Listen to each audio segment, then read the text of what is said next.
99, Federico Fornasari in 1, Niccolò Perozzo in 2, Mihal Cevski in corsia 3, lane 3, corsia 4 Edoardo Brugnera, in 5 Riccardo Stefanutti, in 6 lane 6 Gernei Velickovic, in 7 Luca Politi, canottieri Vissolati.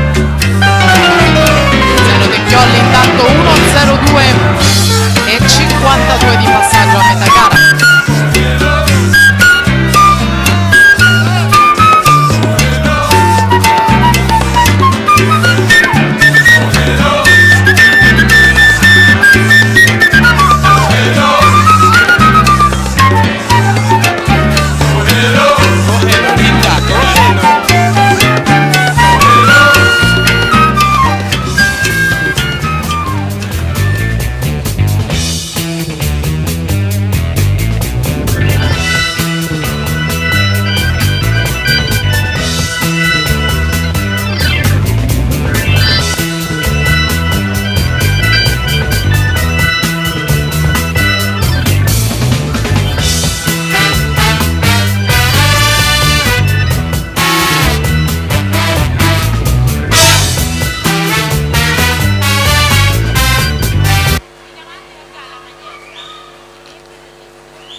E intanto 2.05.87 Zeno Tecchiolli incassa la vittoria di serie, rimane Bizzotto leader di classifica. Tra poco avremo i finalisti, intanto si prosegue.